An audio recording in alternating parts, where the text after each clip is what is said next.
Bonjour tout le monde et bienvenue pour une nouvelle vidéo sur la chaîne. Aujourd'hui, on se retrouve pour parler de pourquoi la science du non important est si importante.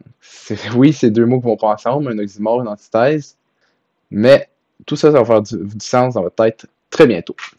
Dans le fond, ce que je veux dire par la science du non important, c'est que, la science en soi, c'est tellement grand, ça englobe tellement de domaines, différents, puis bien sûr, on en a qu'on regarde puis qu'on se dit, mais sont un peu plus inutiles que d'autres.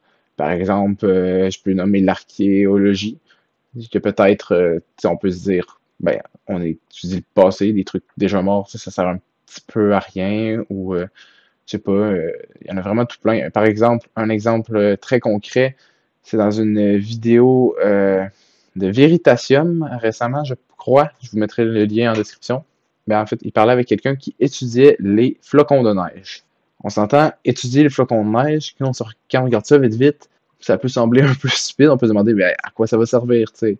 Parce que il y a tellement de trucs plus intéressants dans l'univers en entier à essayer de comprendre que peut-être on peut se demander, les flocons de neige là-dedans, est-ce qu'ils ont vraiment leur place? Ben, en fait, cette vidéo-là, elle nous apprend que c'est très intéressant, les flocons de neige. Je vous conseille la vidéo. Dans le fond, aujourd'hui, je vais vous expliquer avec un exemple concret pourquoi la science des trucs qui nous paraissent pas très importants est si importante. Et donc, ben, je vous souhaite une bonne vidéo. Pour l'exemple qu'on va prendre aujourd'hui, je vais vous parler de mon prof de physique au Cégep de Trois-Rivières et de l'effet Doppler. Je vais vous parler d'un des travaux qu'il a fait quand il était étudiant, dans le fond, à la fin de sa scolarité au Cégep. Dans le fond, il a utilisé l'effet Doppler, que je vais vous expliquer tout de suite après, qui est un effet qu'on peut facilement regarder et survoler et ne lui trouver aucune importance. Et ça en est servi pour calculer la masse d'un trou noir. Je vais vous expliquer ça. Donc, l'effet Doppler, concrètement, qu'est-ce que c'est? C'est que quand on a un objet en mouvement qui s'approche ou qui s'éloigne du receveur, qui dans ce cas-là est nous, les ondes qu'il émet seront différentes s'il s'éloigne ou s'il s'approche. S'il s'approche ou s'il s'éloigne. Puis un exemple très simple de ça, si vous vous tenez sur le bord de la rue puis qu'il y a une auto qui passe, elle fera pas le même bruit lorsqu'elle s'approche et lorsqu'elle s'éloigne. Ça va faire un genre de exemple tout de suite.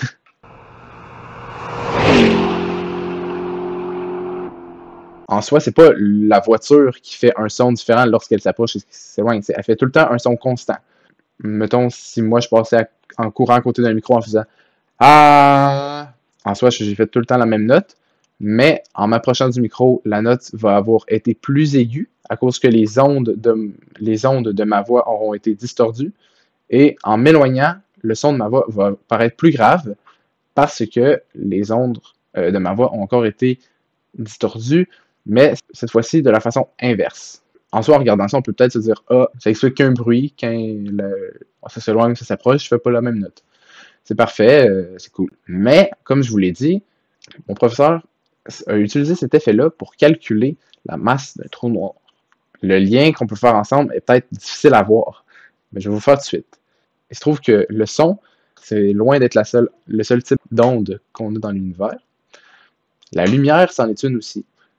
Eh bien, il se trouve qu'un objet qui émet de la lumière, s'il s'éloigne ou s'il s'approche de nous, il ne fera pas le même spectre de lumière. Quand l'objet émettant de la lumière se rapproche, il va avoir tendance à faire une lumière plus bleue. Et quand il s'éloigne, une lumière plus rougeâtre. Donc, une lumière bleue, parce que quand il se rapproche, ça joue sur la fréquence de l'onde et fait une onde à plus grande fréquence, mais à plus petite longueur.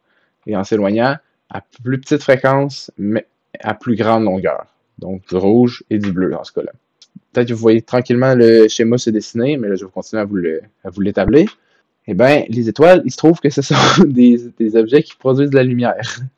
Et les étoiles sont en mouvement. Une étoile qui tournerait autour d'un trou noir ici et que nous, on serait là, ben, lorsqu'elle tournerait autour du trou noir, quand elle passerait d'environ ici jusqu'à ici, elle s'approche de nous. Donc, elle renverrait une lumière plus bleutée. Puis là, à partir d'ici, elle s'éloigne. Puis elle se rapproche, puis elle s'éloigne. Puis elle se rapproche, puis elle s'éloigne. Puis en calculant le temps, dans le fond, qu'on a de la lumière plus bleutée et de la lumière plus rouge, on peut calculer le temps que l'étoile prend pour faire le tour du trou noir. Et grâce à ça, puis grâce à d'autres calculs très compliqués que je ne saurais comment vulgariser, ben, au final, on réussit par trouver la masse du trou noir. Maintenant, ici, on a une belle petite preuve que la science, des trucs qui peuvent nous paraître pas importants, peuvent être très importants, en fait, parce que justement, ça nous permet de calculer le mouvement des astres par rapport à nous. Par exemple, des galaxies qu'on voit qui s'éloignent ou se rapprochent de nous, la masse de certains trous noirs, la masse de certains astres. Vous voyez, avec vraiment un tout petit effet très commun sur Terre, on peut faire des calculs à une échelle immensément plus grande que juste, justement, sur notre petite Terre. Donc, le point que je vais vous amener par rapport à ça, c'est qu'il ne faut pas négliger aucun aspect de la science parce que, justement, on ne sait jamais ce qu'ils peuvent nous apporter. Les trucs banals, ils peuvent nous permettre de découvrir des choses grandioses.